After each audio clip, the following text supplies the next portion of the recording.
All right, good morning, everyone. We're going to get started and we'll let continual folks filter in as they can.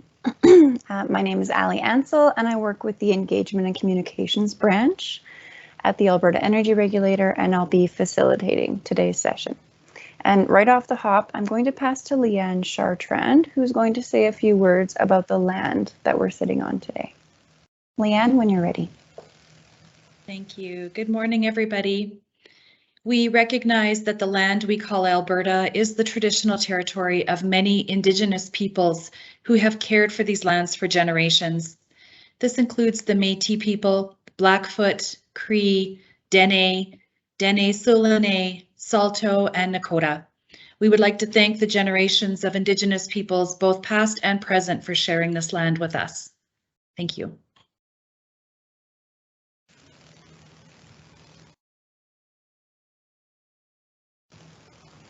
Thank you, Leanne. I appreciate you doing that. And now I'll pass over to Trevor Goslin for his opening words. Trevor, whenever you're ready. Good morning, everybody. My name is Trevor Goslin. I'm a director here at the Alberta Energy Regulator in regulatory applications, and I'm one of the accountable leaders for this new program. Thanks for taking the time today to come and learn with us about the closure nomination program as part of the Government of Alberta's overall policy to reduce aging infrastructure in our province. This presentation is your first opportunity to provide feedback through a survey, and there'll be more details on the survey and how to fill that out throughout the session. There will also be a second opportunity to provide feedback in November when we open up a directive called Directive 88, and you'll have an opportunity to provide comment through a public comment period there. We look forward to hearing your questions later on at the end of the session and receiving your feedback, as this will help us complete the development of the program. Ali, I'll pass it back to you. Thanks, Trevor. All right, now a couple of preamble pieces. Like Trevor mentioned, today is all about sharing information about the AER's closure nomination program. The purpose of the session is to help folks who've attended today understand how the program affects you and to answer any questions that you might have about the information that's presented. We're also going to give an opportunity, like Trevor mentioned, to provide feedback through a survey that will be sent after the session. And you'll be sent a link to the presentation as well, because it will be recorded. We have about 130 people registered for the session today, which is great. And we also have representatives attending from the Alberta Energy Regulator, the Government of Alberta, specifically Departments of Energy and Environment and Parks, and the Indian Oil and Gas Canada. In terms of timing, the session will be 2 hours long, and the presentation itself will be 45 minutes. And then we'll have a 5-minute break, and then the rest of the session will be a question and answer period. So we're going to ask that you make note of your questions during the presentation and hold on to them. And then during the break, we'll open up a question and answer function within Microsoft Teams that will allow you to submit your questions in a chat box. Next slide, thank you. Right away, if you get disconnected or if you're having a hard time using the question and answer or Q&A function, you can email this address here, christy.browse@aer.ca. And if you want to join in by phone, you can call the number and use the phone conference ID. So you might want to take a screenshot or picture or write down this information today. And as I mentioned before, the session will be recorded for information purposes, and it'll be posted on the AER website, so you can go back and listen to this later.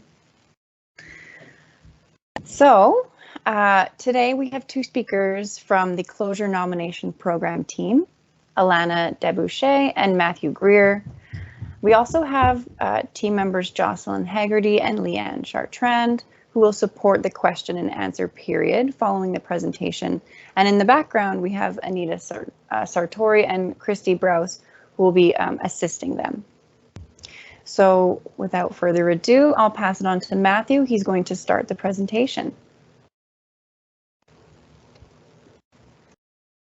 Hello, everyone, and thank you for joining. My name is Matthew Greer, and I'm a member of the team working to develop the Closure Nomination Program. We will start by describing the Closure Nomination Program and how it fits within the liability management framework. We will also describe the differences between the program and the Government of Alberta's Site Rehabilitation Program.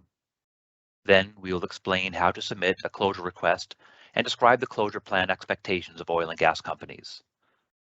Then, as mentioned, after the break, you can ask questions through the MS Teams Q&A function. Today is for sharing information with you and for providing you an opportunity to ask questions about the program. The next few slides explain how the Closure Nomination Program fits within the broader liability management framework and define what closure is and how closure work currently happens within Alberta.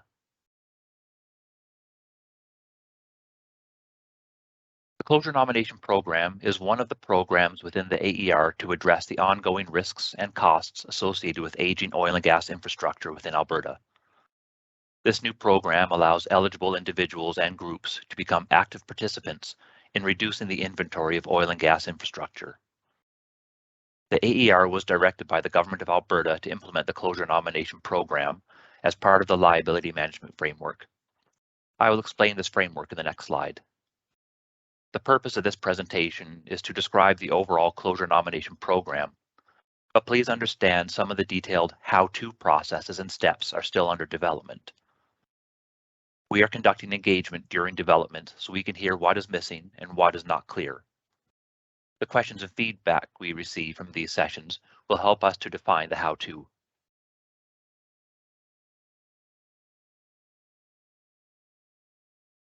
Before explaining the details of the Closure Nomination Program, I will go over how this program fits within the bigger picture of liability management framework. The Liability Management Framework is a new government policy introduced in 2020, which improves and expedites cleanup and closure of oil and gas infrastructure.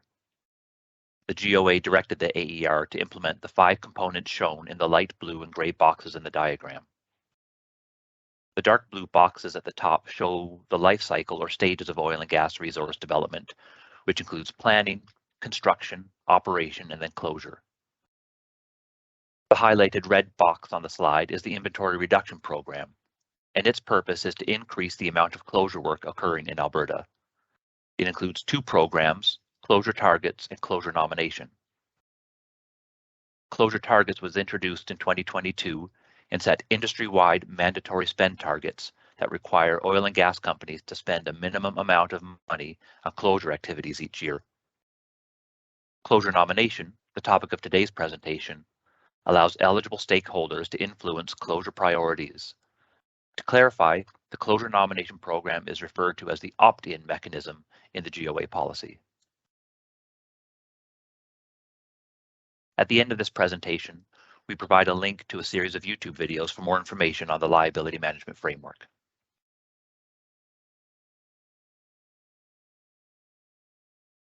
We mentioned closure in the previous slides, but I should explain what we mean by that.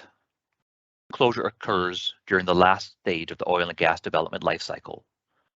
To recap, the stages are initiate, the planning and application stage, construct, the construction and building of a well or facility, operate, the operation and maintenance of a well or facility, and close, the process of permanently ending the resource development site once the resource has been removed or when removing the resource is no longer economical.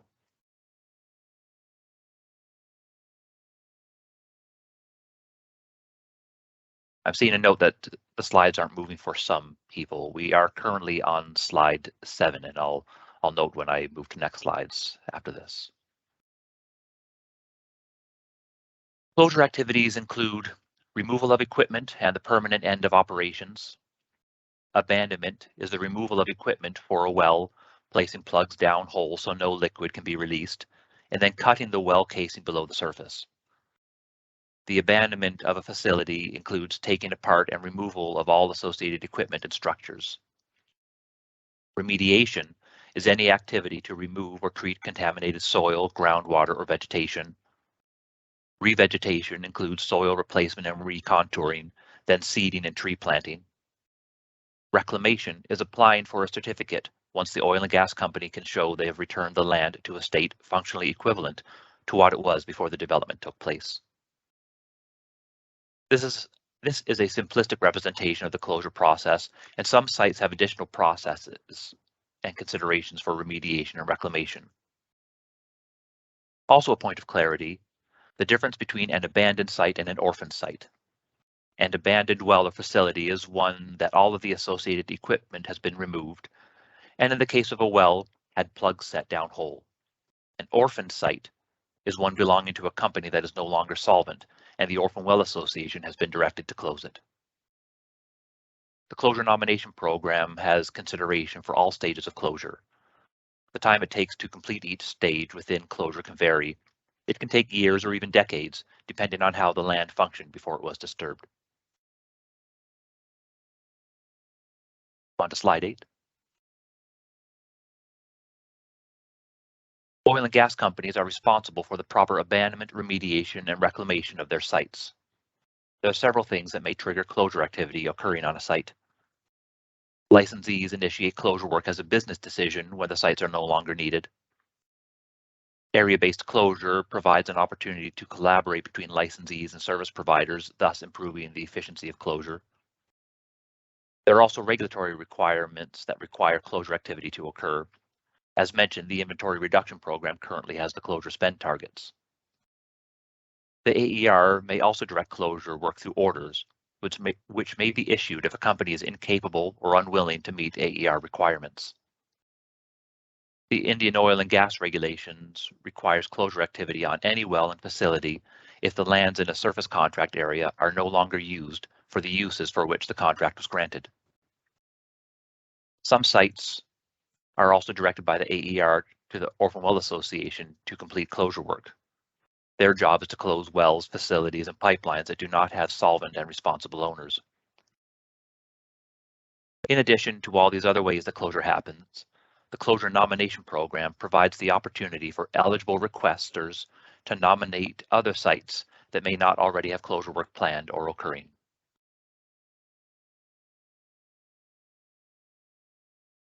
The next section introduces the closure nomination program and its relationship to the Government of Alberta's Site Rehabilitation Program.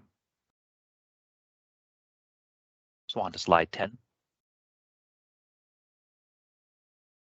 The nomination of sites for closure began with the Government of Alberta's Site Rehabilitation Program, or SRP, which was supported by federal funding to get Albertans working. The SRP enabled private landowners, First Nation reserves, and Metis settlements to nominate sites. Closure activity through the program required that contracts with service providers be in place. The SRP program is known funding for closure activity will conclude in 2023. The AER's closure nomination program broadens eligible requesters to a larger audience, and closure activity is funded by licensees. Sites nominated through SRP are the first sites being considered for the closure nomination program. New nominations can be submitted starting in April of 2023. Slide 11. The AER reviewed the sites nominated through SRP and identified those that were eligible for the closure nomination program. In August, we sent out emails to the requesters to let them know if their sites met or did not meet the closure nomination criteria, and if they had or had not been accepted into the program. These notifications were site-specific, and you may have received multiple notifications if you had more than one site nominated. Please contact inventory.reduction@aer.ca if you have any questions regarding notifications that you have received. To be clear, those who have or are receiving funding through the SRP are not eligible for the closure nomination program. Later, if SRP funded work is done, but the site is not fully closed, a closure request for that site can be submitted to the closure nomination program. Until then, please continue to direct SRP inquiries to energy.srp@gov.ab.ca. Slide 12.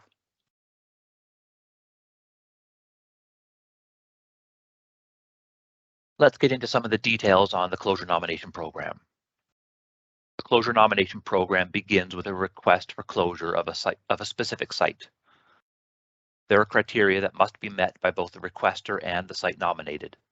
Each site is evaluated to ensure that it meets the requirements of the closure nomination program. Once the sites are verified for intake into the program, licensees are required to prepare a closure plan or justify if they think a site should not be brought immediately through closure. In the upcoming slides, you will see that there are 3 closure plan pathways that the AER will make available to oil and gas companies. The AER will monitor compliance against closure plans, and progress will be reported to requesters as closure activity proceeds. Slide 13.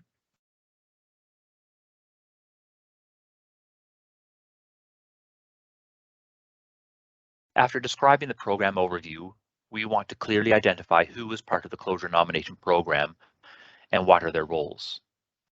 Requester, this is you, the eligible individuals and groups that can submit site closure requests to the AER. You can also view updates as closure work progresses. Oil and gas companies, the owner of the well or facility. We refer to them as licensees or industry. They are responsible for planning, conducting, and reporting on closure work once they receive a site closure request. Regulator. We review, make decisions on, and monitor oil and gas resource development by means of rules and regulations.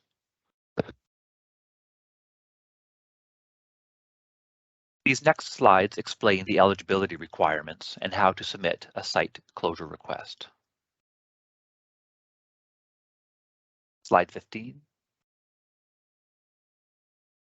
An eligible requester is a person or entity that is eligible to request closure on a site under the closure nomination program and is defined in the oil and gas conservation rules as a council of a band on its First Nation reserve lands, Metis settlement councillor or chairperson, a private landowner or title holder on private land owned by the landowner, a disposition holder of certain Public Lands Act dispositions if the well or facility is on public land, a municipal councillor, mayor or reeve on a site on land owned by a municipality. The minister is also an eligible requester for sites on public lands. This enables site nomination under the closure nomination program throughout the province. As a manager of public lands, the Government of Alberta can nominate sites to the AER, which would then follow the same process as other nominated sites. Slide 16. Eligible sites include oil and gas wells or facilities which are inactive or abandoned for 5 or more years. Pipelines are not included in this program. Sites that already have a reclamation certificate or are reclamation exempt, where closure activities were completed prior to current standards being in place, are not part of the closure nomination program. We are waiting for GOA policy direction on these sites. Slide 17. This diagram shows the overall process for requesting closure of a site, including verification of whether the site meets the required criteria. If a request meets the information requirements, it can be submitted. It will be given a request identification number or nomination number by the database, which will automatically check some of the criteria for the site, such as the site being inactive or abandoned for more than 5 years. In most cases, we foresee that this initial verification will be automated. If the closure request is valid and meets the eligibility criteria, its status will be updated on dashboards available to requesters and licensees. If the closure request does not meet the eligibility criteria, it is not posted on the dashboards, but the requester is notified. Slide 18.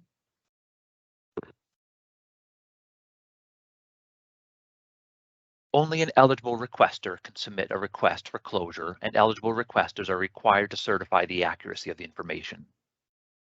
The AER has a set of minimum information requirements and is developing a web-based closure request intake form with controlled fields, including contact information for the eligible requester, requester type, such as landowner or municipality, location, site identifier, and site information and conditions. We are asking for this information to automate the submission of requests as much as possible. If an eligible requester does not have internet access, AER phone-in contacts will be provided to assist in the completion of the form. When requests are received, they will be assessed to determine if they meet the required criteria. For invalid sites, requesters will be notified by email and no further action will be taken. Valid requests will continue through the closure nomination process.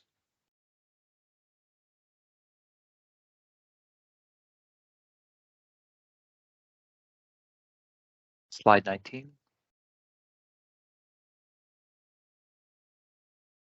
This is what the public dashboard for the closure nomination program may look like. It will be a public-facing report on aer.ca that requesters can access to see the status of their closure request.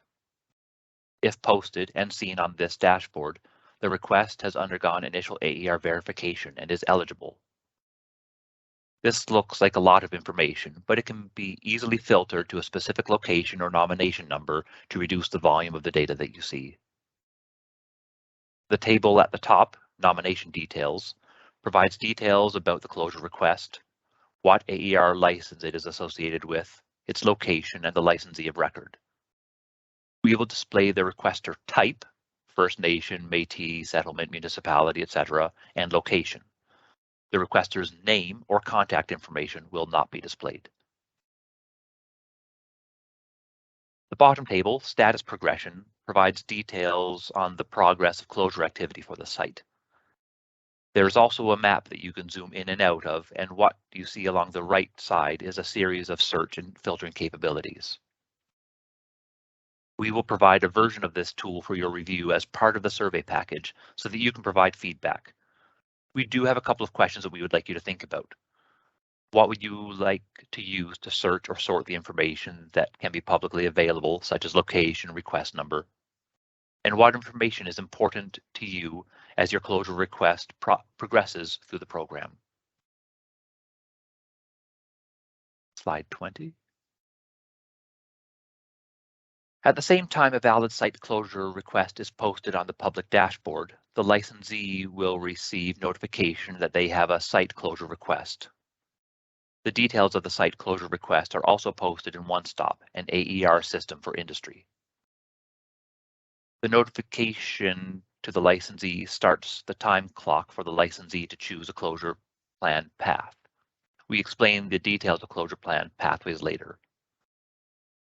If licensees notice a discrepancy with the eligibility of the request, they have 30 calendar days from notification to let us know and to provide evidence.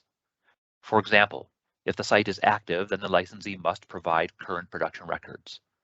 Or if the requester does not match the licensee's records, then a copy of the surface lease agreements or current land title must be submitted.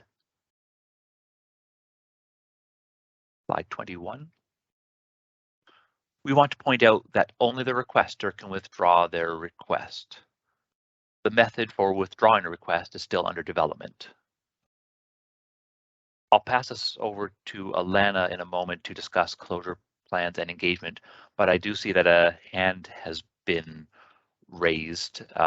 Ali, if you're available, could you talk about how best people can engage and what is available to people?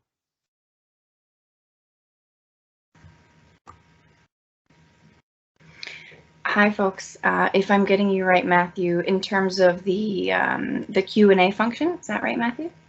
Yeah. Yeah, thank you. What you're going to do once we're at the break for our 5-minute break, you're going to click on the Q&A button, which is at the top middle of your screen, and you can start submitting your questions that way. And there'll be folks in the background who will review your questions and publish them so that we can all see them, and we'll go through and answer as many as we can. Thanks, Ali. And just to highlight too, we aren't able to respond to raised hands in the Teams function for today's presentation. Thanks for that. Alana, thank you. Over to you.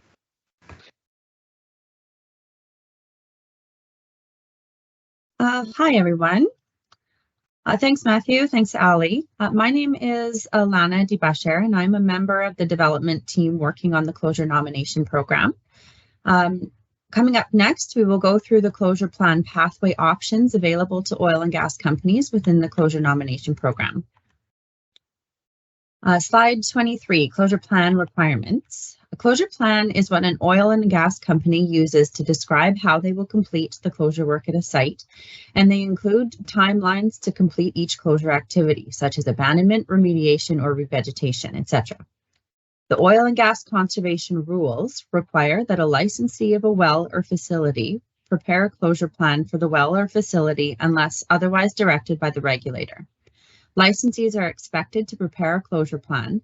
However, to efficiently manage the potential number of closure plans, the AER does not require that all closure plans are submitted to the regulator.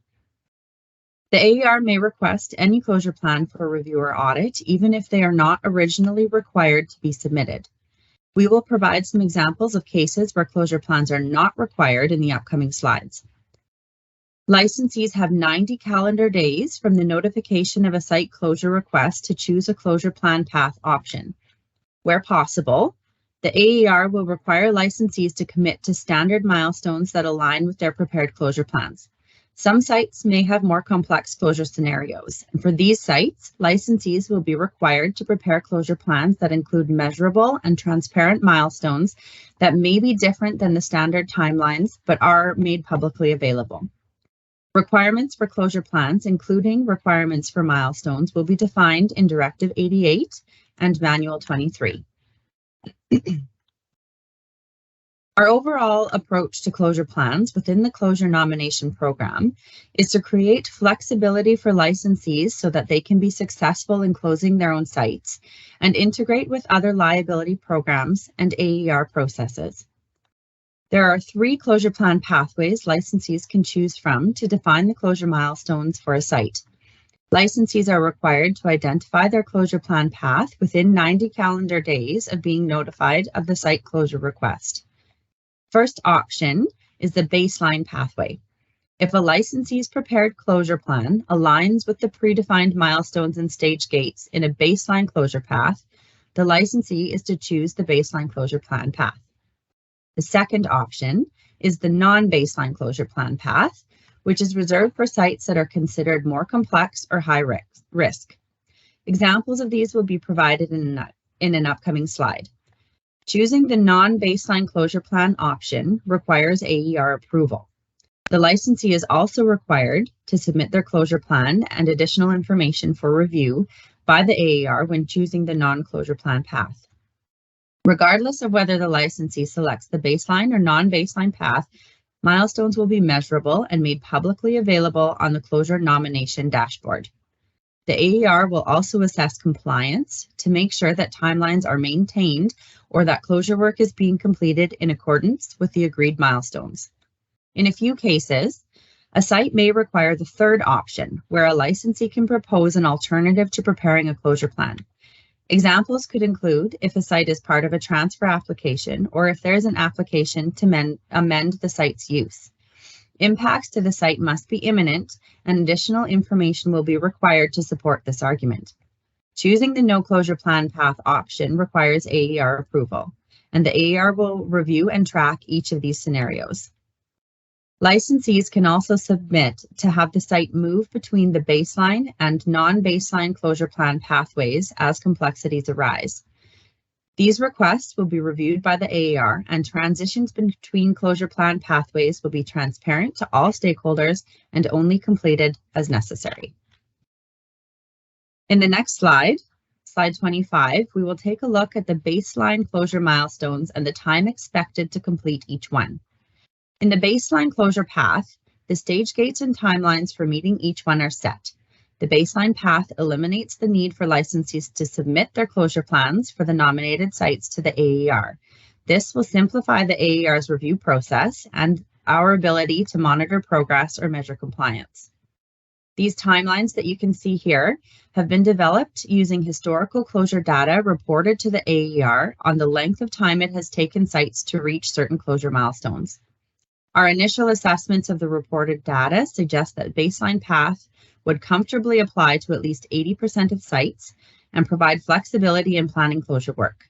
The stage gate and associated milestone approach will also allow requesters to see transparent and reasonable progress on the sites that they have nominated. These timelines may be reviewed or adjusted following our engagement feedback from the surveys. In an example, let's look at the scenario where a site enters the program at time 0, meaning that it has not been abandoned or had surface equipment removed. That site would have 3 years to remove equipment, complete abandonment, and complete its phase 1 environmental site assessment. Once that is all completed, if there is no indication of contamination, the site would have 2 more years to complete revegetation and start monitoring. Within 10 years, the AER would expect to see a reclamation certificate application submitted for that site. If there is an indication of contamination, as in the last column in the table, that same site would have 1 year to complete its phase 2 environmental site assessment and 2 years to complete remediation. So a total of 3 years of additional remediation activity added after abandonment. That means that within 13 years, the AER would expect to see a reclamation certificate application submitted for this site.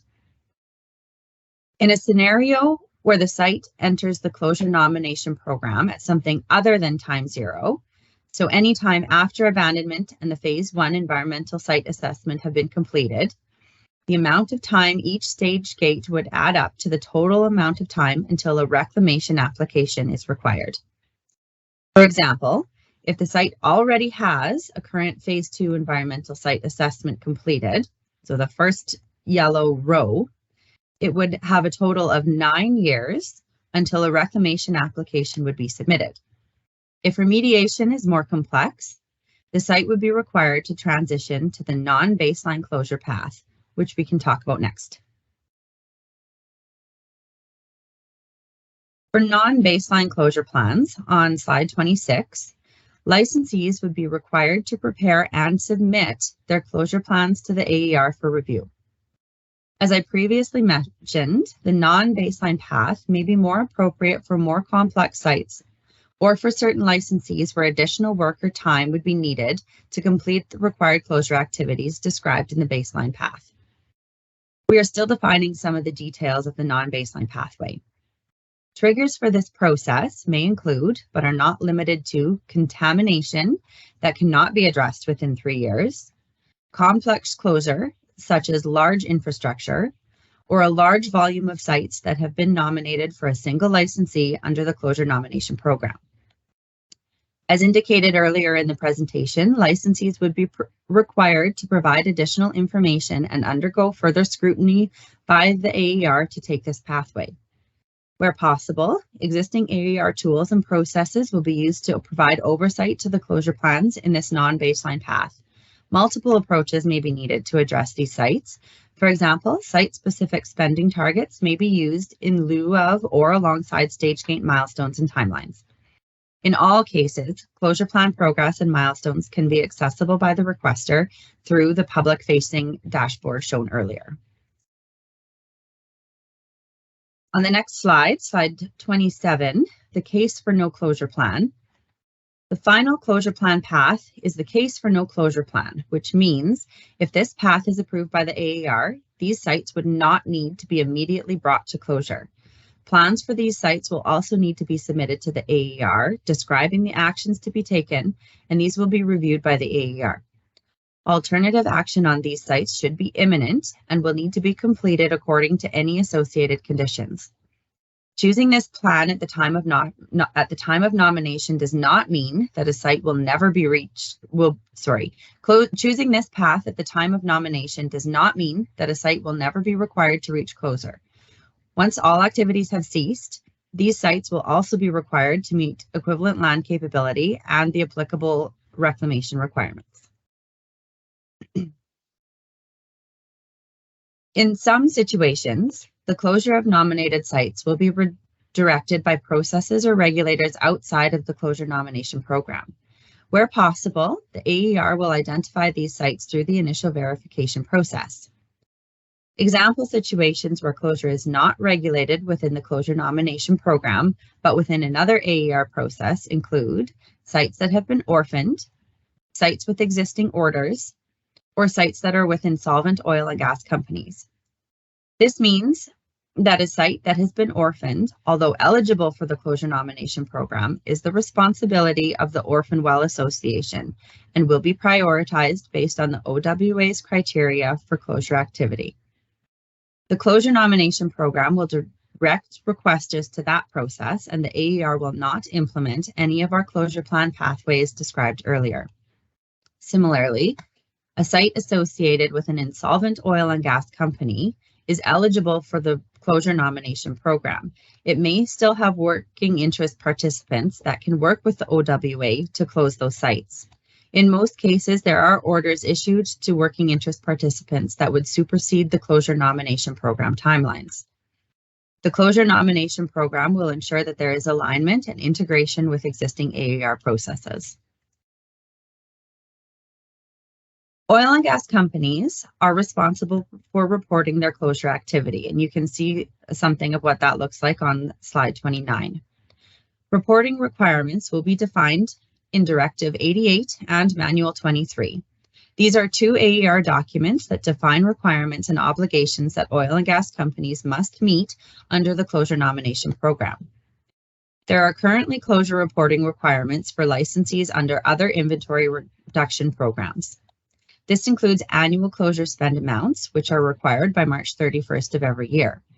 Licensees will also be required to report on the status of closure activities for sites under the closure nomination program.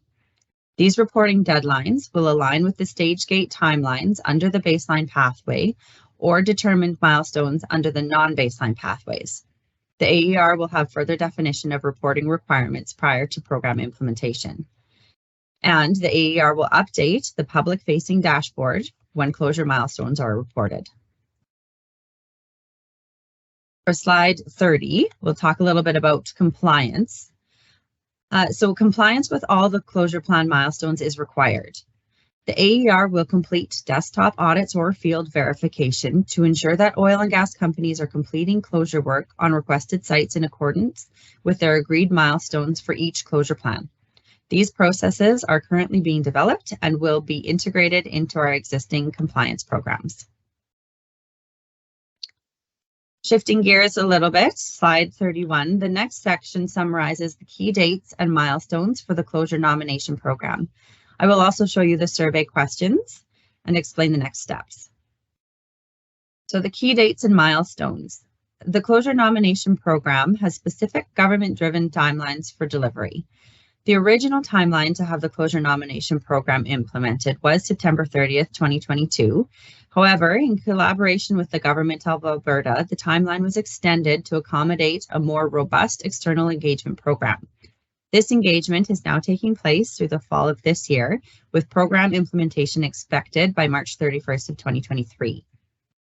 Our goal with the September and October engagement was to seek feedback on specific components and processes of the closure nomination program. There will be a second opportunity, as mentioned earlier, for feedback during November, when Directive 88 is open for public comment. In December and January, after the engagement periods are finished, we will consider the feedback and finalize our processes within the AER. February and March will be focused on preparing for implementing the closure nomination program, and a go-live date to start accepting site closure nomination requests will be at the beginning of April 2023. So as mentioned, at the end of this session, you will receive a survey within 2 to 3 days of the closing of this session. This is a sample of what the survey questions will look like, and your responses will be reviewed and used to improve the program as we build and finalize it.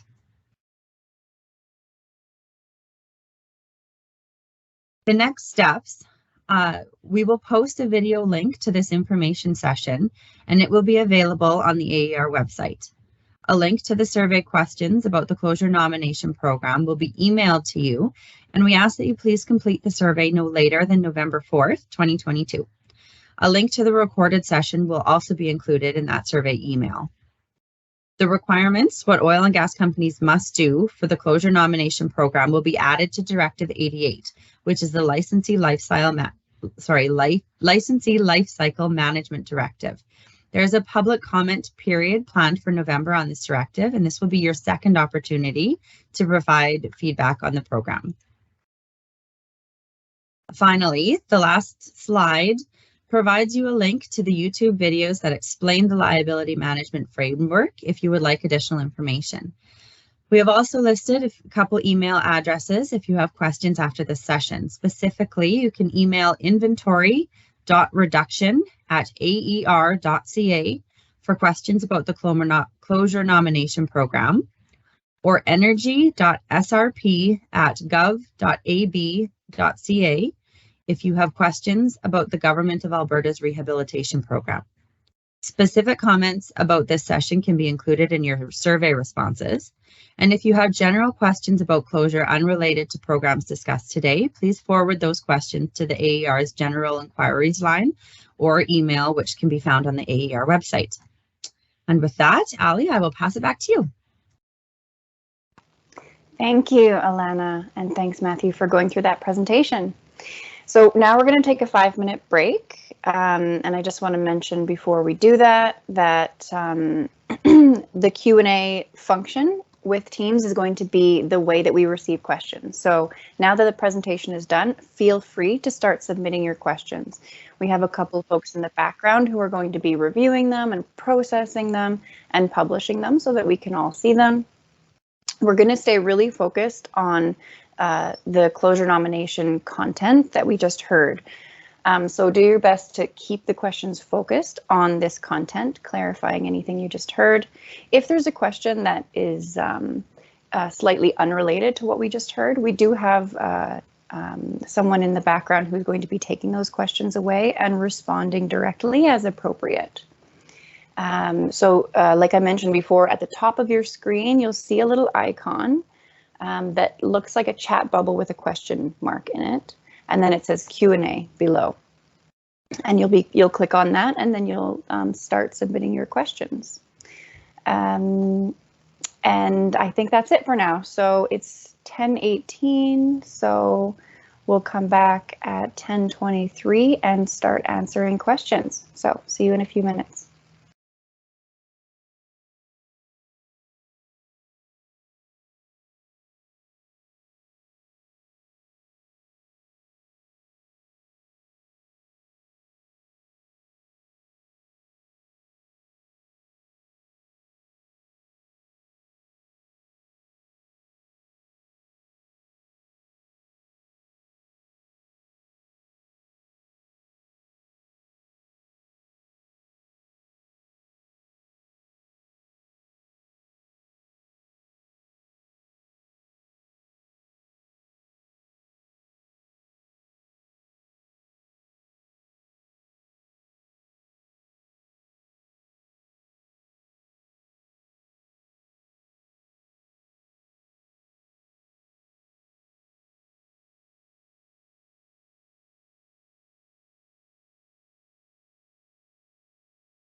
All right, folks, that's 5 minutes. We're going to get started.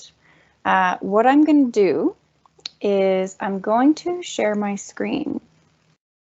And what that's going to do is allow folks to see the questions that are coming up. You can all see the questions that are coming up, but it can be helpful to see what question that we're on.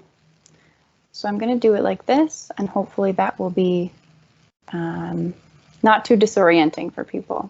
What I'm going to do is we're just going to slow and steady run through the questions, and Jocelyn Haggerty is a member of the team who's going to sort of be the point person for answering the questions, and she'll pass to other folks on the team as appropriate. So let's get started. The first question here is from Thomas. Thomas says, good morning. I have a site that was accepted for the SRP program. What is the timeline for those sites, similar to the 10 to 13 years mentioned for the CNP? As a landowner, could I contact a local environment consultant to request closure of our site? So thank you, Thomas, for that question. So if you have received an SRP, or those that were in the SRP program, they would have similar timelines that was mentioned for the baseline.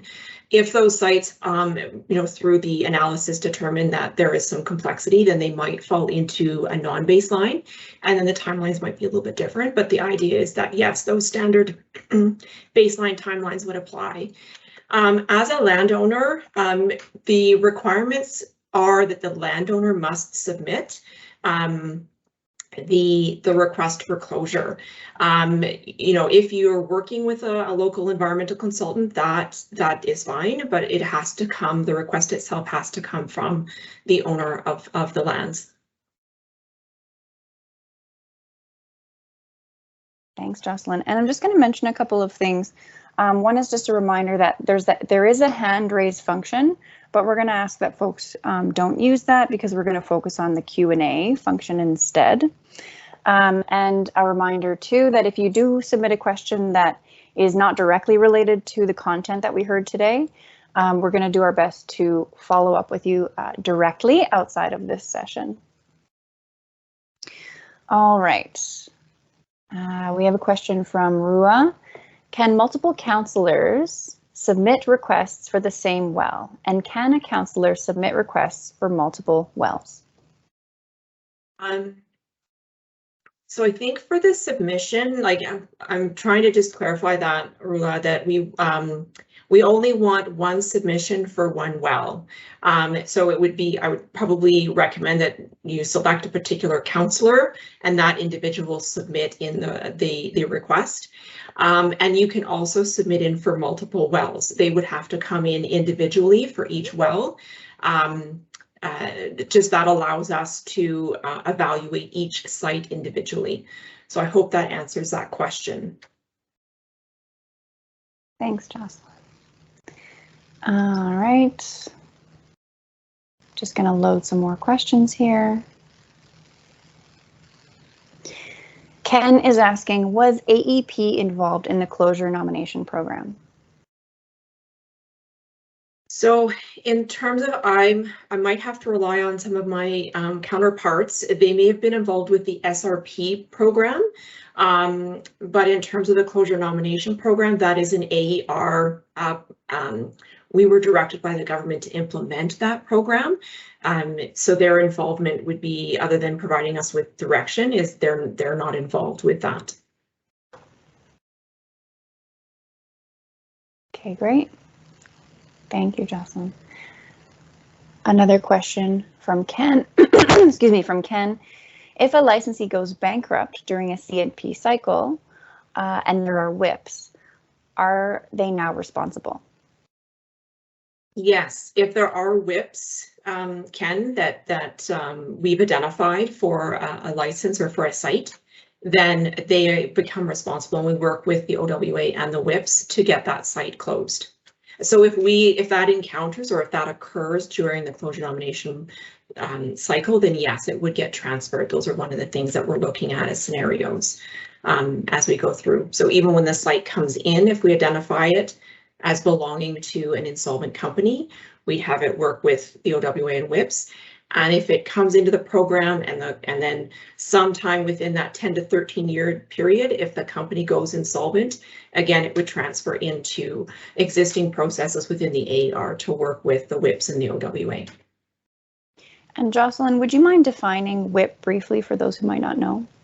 WIPs, sorry, that's a great question. WIPs are called working interest participants. So they have a shared ownership with the site, with the, I guess, main licensee. So if that one licensee goes insolvent or bankrupt, then those partners can pick up the cost for closure.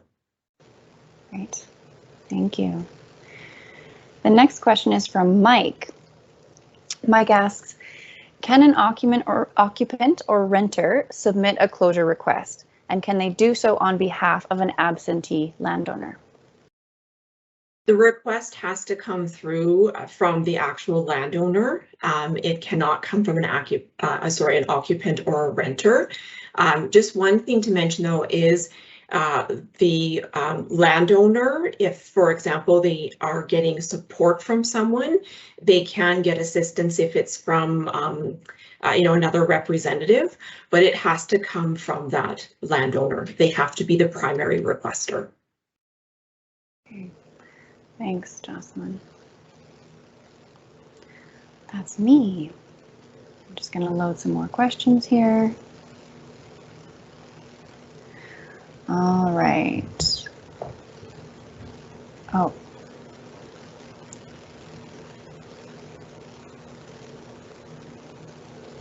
Okay. I'm going to go to this one, but I see on my other phone here that there's another one that I'm going to go back to as well. So Thomas is asking, good morning. Oh, we already saw that one. Oh, I see, because there's a question asked. All right, good thing I have my phone open here. So Ken asks, can you clarify under CNP, the licensee will pay 100% cost? Yes, Ken, it is the responsibility of the licensee to pay for the closure within closure nomination program.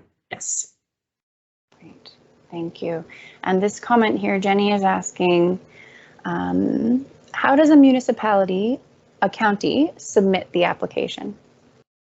So Jenny, it would be through the online form that we're creating. It doesn't exist yet, but it will be available on our website, the AER.ca.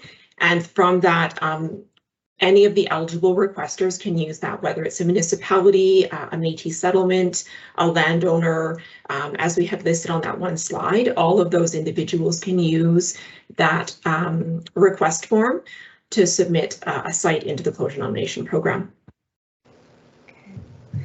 So it looks like I'm not getting all of the questions loaded on this piece, Jocelyn. So hopefully you can go by what you're hearing my voice say.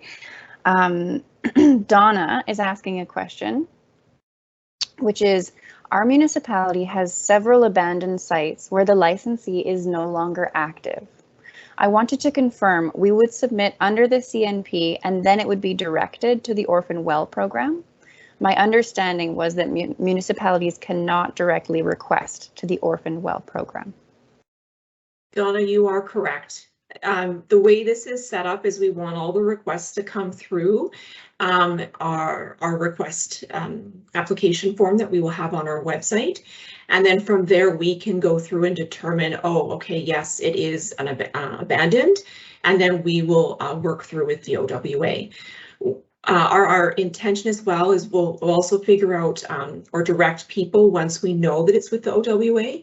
We'd also provide that information to the requester so that they know to go there for any reporting and things like that as well. Thanks, Jocelyn. I have another question over here that isn't seen on the screen from Davin. Davin asks, can municipal administration submit a closure request? Or is it limited to councillors? The slide only mentioned councillors. I think that one we'll have to take away and just double check on that one. I know there was a couple different individuals within the administration. So I just need to check on that to confirm for that. I don't know if we'll be able to do that if. Okay. Yeah, just checking some other notes that if I can see, but I will see if I can find the answer for that one and get that to Devin. And I just wanted to clarify, it was around, I think it goes back to Donna's questions, if they're abandoned sites. So one of the things, if they are abandoned, we will do a check to see if it truly is orphaned. So it's only if the site is orphaned that it will go to the OWA. So that's another reason why we like to have the submissions come into us, and we'll do part of that validation is understanding. So this site isn't abandoned, does it still have an owner? If it does, then that licensee would be responsible for doing the closure work. If it is abandoned, that's when it would go to the OWA. Thanks, Jocelyn. I just stopped sharing for a moment in case that helps our technology orient itself. In the meantime, there's another question here from Garth. Garth asks, is the dashboard site available now? And if not, when will it be? The dashboard site is not available. It's still under development. And that's one of the things that we're looking for feedback in terms of in the survey is what additional information you need, what might be helpful to see. So it would be available closer to when we go live. So that would be April of 2023 when we go live.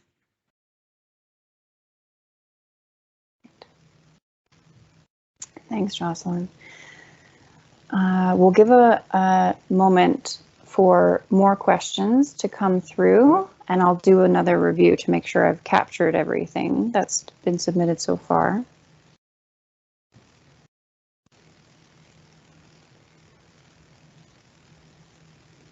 Okay, we have a new one here.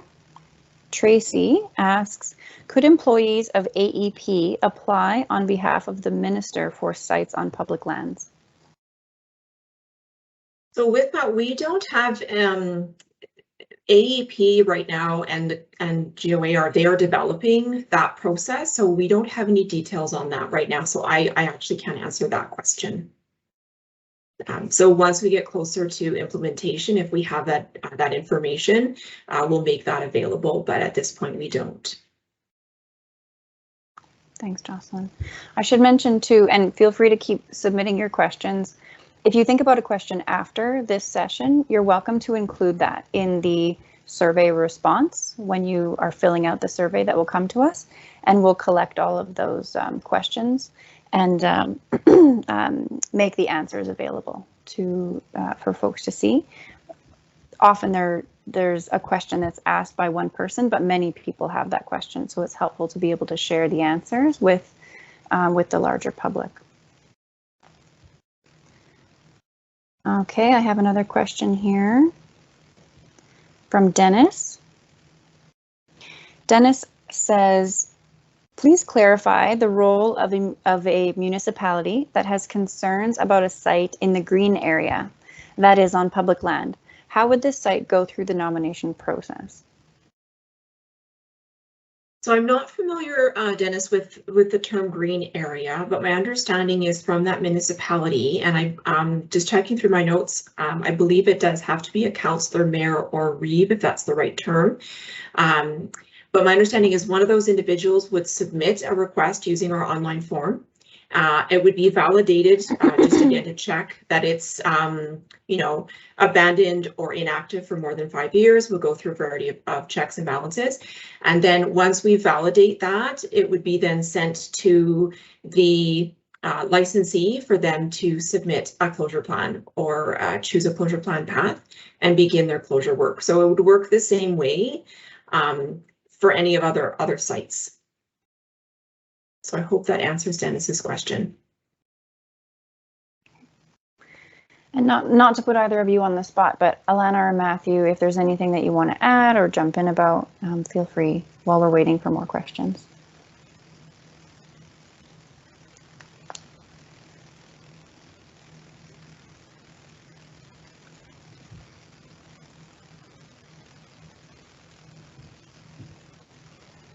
Okay.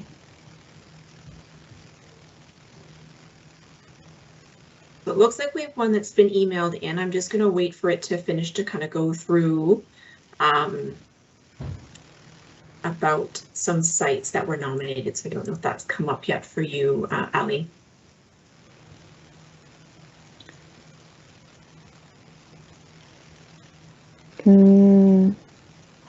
Not yet.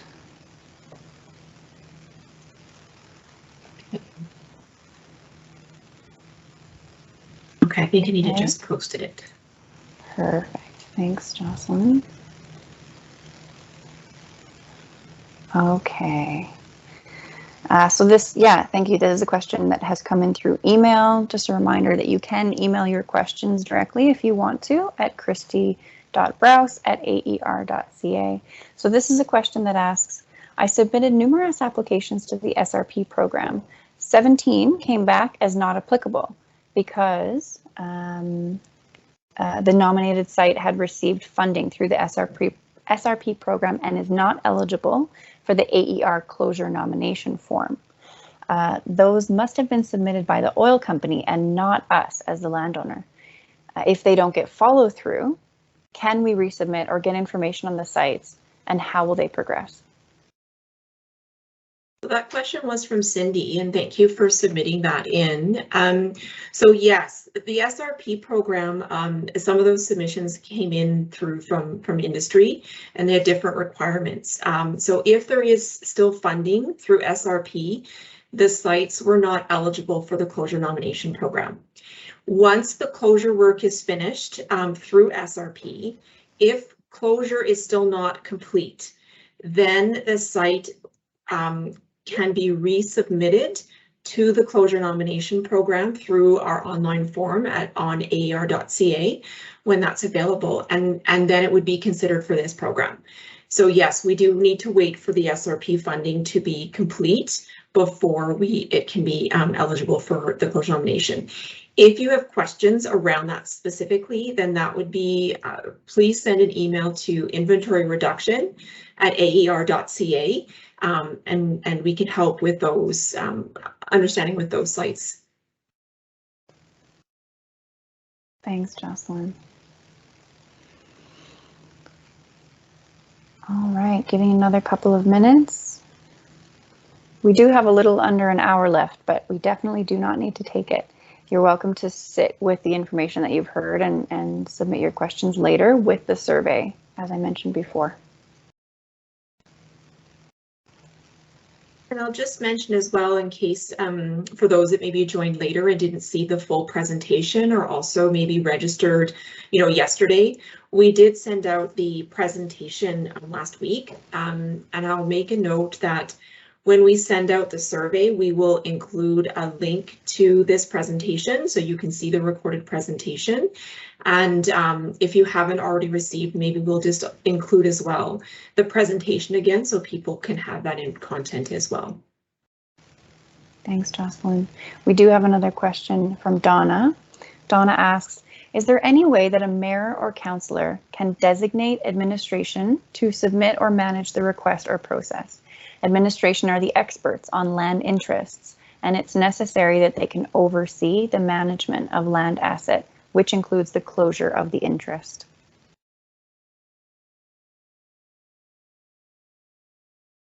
I think, Donna, I want to take that away, and that might be something as for some feedback for us to look at, how that could work.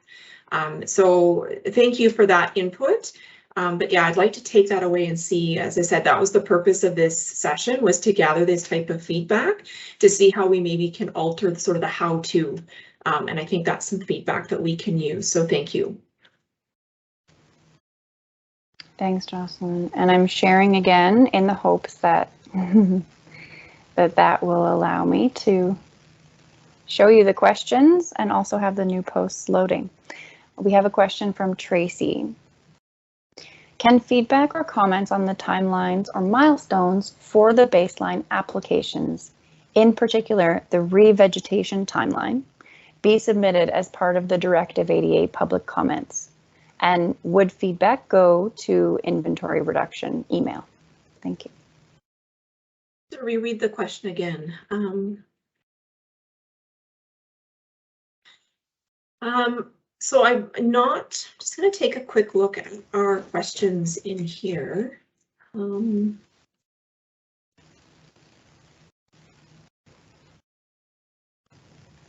So just for some information on that for Tracy is when we did this presentation to industry, we actually asked for their feedback on the timelines and milestones within the baseline application.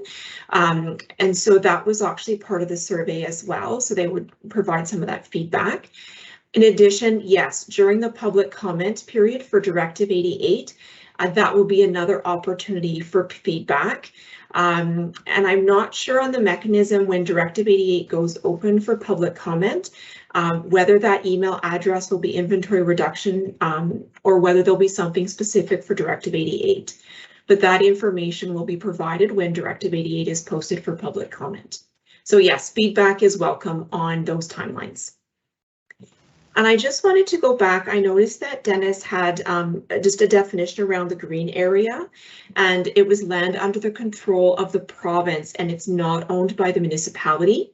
So for those green areas, that might actually fall under the municipality making that, or sorry, not the municipality, sorry, the minister making that request. So if it's land owned by the province, that might be something where the municipality would need to reach out to the minister and have the minister submit that request. But we'll take that item away as feedback and make sure that there's clarity for that type of scenario as well. Great, yeah, thanks, Jocelyn. Thanks for catching that. I'm not seeing any other questions. Oh, I just saw a new post. Okay, yeah, it looks like we have a question submitted through email. Anita Lewis in the background is sending us those. So the question was, for the public dashboard, does the public get to see how sites risk ranked on priority of getting approval for closure? So we don't have a risk ranking at this time in terms of priority for getting approval for closure. The only piece that we're requesting is that licensees, once a request comes in, they have 90 days to tell us which path they're taking. And so that's the only thing that we have in terms of timelines or any type of risk ranking at this time.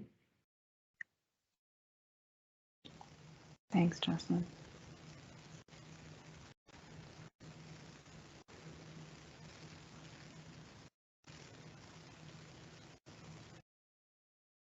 Other questions?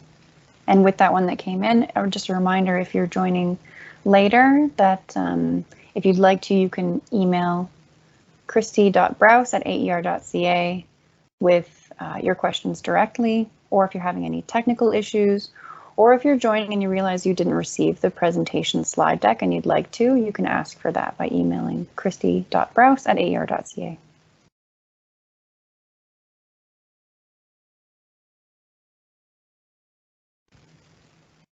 We'll just give another minute or two in case there are any final questions.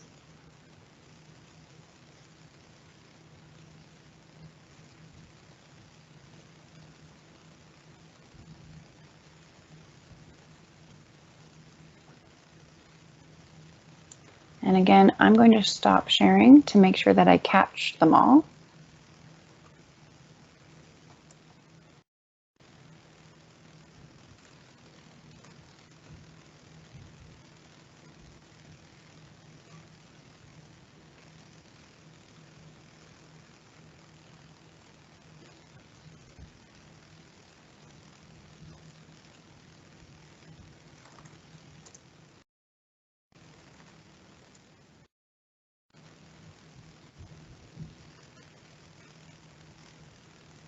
Okay.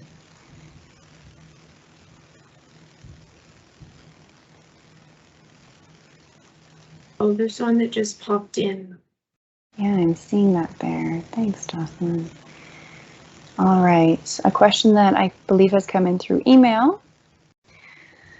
This question says, Matthew mentioned that sites that have old reclamation certificates that no longer meet current standards are being considered by GOA for how to proceed. Do you have any insight into when a decision would be made regarding these types of sites?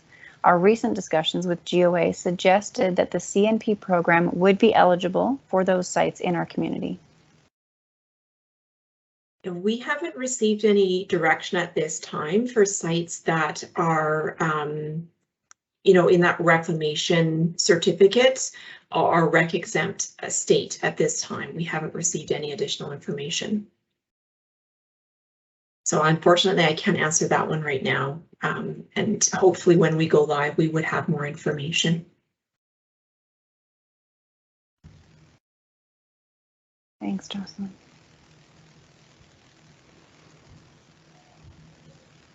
Other questions? While we're waiting for maybe a couple of other questions, and I see a hand raised, and I'll just mention for those who may have joined later, we're not using the hand raise function for this session today. We're sticking with the Q&A option. So if you have a question, please use the Q&A function to submit that, or you can submit through email at christy.browse@aer.ca. I'll mention a couple of things while we're waiting for any final questions, and then we may close for today. You're welcome to, if a question comes to you after the session, you're welcome to submit that as part of your survey response. A survey will be sent to all participants because we're looking for your feedback about what you heard in the presentation. And if you have an additional clarifying question, please submit that in the survey and we will respond. We're collecting the questions that we heard today, and they will be put together and summarized in a what we heard document that will be available in the next couple of months on the AER's website that you can look at and review. In the meantime, I'm seeing another question here, so let's go to that. The question is through email, and it says, it was mentioned that March 31st, the oil company, oil companies had to report on closure activity. Can we as landowners access this information that is provided for you to confirm on our end? So I want to clarify, so with the closure activity, there's two types. One is related on March 31st is actually there under the program of the closure spend targets that was the program that requires industry to spend a specific amount of funds each year on closure work. And that is submitted on March 31st. The other closure during the actual milestone. So if it's in the closure nomination program, they will have additional reporting to confirm that they're meeting those milestones. That information, as it comes in, we will post it on the public dashboard so that you will see if, for example, a site goes from inactive to abandoned, or if there is, remediation. We're still working through what those different milestones will be that we would report and show on the external website.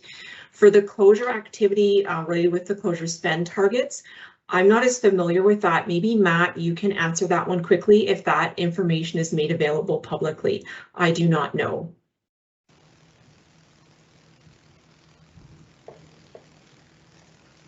Thanks, Jocelyn. I don't believe that is publicly available. No, the spend the companies report isn't. So again, just to reiterate, then what we would be reporting to the closure nomination program is just anything that comes in specific to that program. And that's the piece that we're working on still around the reporting side that we will, in addition to this March 31st, if they have sites that are in closure nomination as well, they will have additional reporting requirements so that we can share that information with the requester as well. Thank you both. And I think one more time while we wait for any final questions to come through, I'll just mention you're welcome to submit questions that maybe come to you later through the survey that you're going to receive. When you receive the survey, you'll also get a link to the recorded presentation so you can watch it again if you want to. There will be a what we heard document that's sent out, that's made available on the AER's website in the next couple of months, which will sort of be a summary of the what we heard today in terms of the questions. Just a reminder to please complete the survey no later than November 4th, so that we can make sure that we have everything. I'm just going to do another check here of the questions. And I'm not seeing anything. Jocelyn, are you seeing anything that I'm not seeing? There's actually one more that comes in, and I think it's again a question around the SRP and sites that were nominated. So I'll just read through. So let me see if I can, again, it's asking, I have sent in several nominations to have well sites nominated to be cleaned up since they have been abandoned by the company. What else can we do with these sites? So I think, wondering why it wasn't, okay. So I think what I'm seeing here, I'm sorry, it's not very clear. There's quite a few different questions in here, but my understanding is that they've had sites that were nominated and it's come back with a response saying the nominated site has received funding through the SRP program and is not yet eligible for the AER closure nomination program. What does this mean? What can be done with these sites? And how do we navigate your site to find out information on these sites? So with the SRP program, so those sites, what it's saying is those sites were nominated previously under the Government of Alberta's site rehabilitation program, which is a separate program from the closure nomination program. What we did is we took those sites and we evaluated them against our criteria to see if they were eligible for the closure program. If they had SRP funding, they're not currently eligible for the closure nomination program. So they still stay under the Government of Alberta's SRP program. Once the work there is complete, then the site can be submitted again. So if once the work is complete and there's still outstanding closure work that needs to happen, then the site can be renominated under the AER's closure nomination program. And then we can work again with the company to finish the closure work that needs to happen that may not have been funded through SRP. How do we navigate to our site? So if this information is not up on the, this program is not live yet. It's not going to go live. The closure nomination program isn't going to go live until April of 2023. So when we are ready, we will post information on our site to help people navigate, and there would be information in there around how to submit, and there will also be reports that you can see information about your sites as well. Thanks, Jocelyn. Is there any more that you've come up with? There is one more here that was emailed in, and now it's in the published area here. It's longer. So it's important for risk ranking to be addressed as part of this closure program. Are you seeing that one there? Yes, I am. Thanks. Okay, great. The SRP program allows for licensees to dictate which wells get closed based on the funding they can receive for the particular wells. I hope the program would focus not only the volume of wells to be closed, but more to focus on potential risks certain wells can pose to the public and environment. Many licensees have taken the approach of ABC, area-based closure, but fail to address anomalies in other areas that potentially have greater risk to the public and environment. Hence why risk ranking these sites would be beneficial for the public to see. I think that comment came from a person named Al, so thank you. Again, I'm going to take this as some feedback in terms of how we integrate that into our process, if it's something that we can integrate into our process around that risk ranking. The idea of the closure nomination program, and when we mentioned earlier, is to allow individuals to help with the prioritization or setting some priority around what sites are closed. But as I said, yes, we'll take this as some feedback and see what we can do with that. Thanks, Jocelyn. I'm seeing another couple of questions coming down the pipe, but I'm just going to wait a moment. So there is one that is, I believe, going to be published right away, but it's from Pam. Pam asks, what do we do with the ones, I think Pam means sites, that were not applicable? And how do we find out why they were not applicable? Thank you. So for the SRP sites, if they aren't applicable, we would have sent out an email with that information and explaining why it was not applicable. So if you have further questions, that would come to the inventory.reduction at aer.ca to understand. We tried to be explicit, and either it had SRP funding, maybe it wasn't, it hadn't been abandoned for more than 5 years, or inactive so it was less than the 5-year period. So generally, when we receive a notification from, especially from the SRP, we did notify that in the response. Going forward as well, when we receive a nomination from the requester, if we find that it's not eligible, we will also notify and send an email to the requester to let them know why it was not eligible, so that they understand. And if it's a time frame thing, whatever that is that then they'll know, oh, either I need to wait for the SRP funding to finish, or I need to wait for it to get a little bit older, or whatever the condition might be that's holding it back.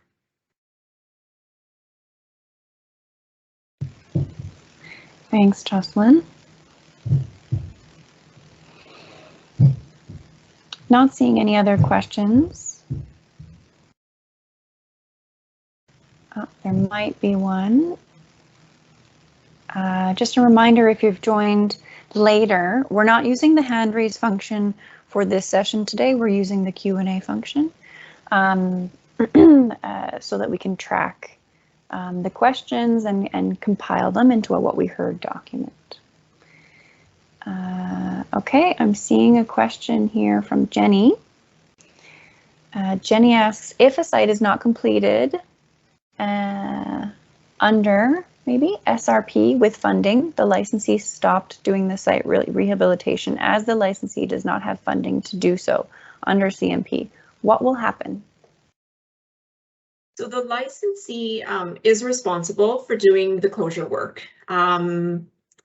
So, you know, if they're, my understanding with SRP is they applied to get funding because it was the intent of the SRP program was to get Albertans working, and they were to have contracts with vendors and various things and contractors to get the work done.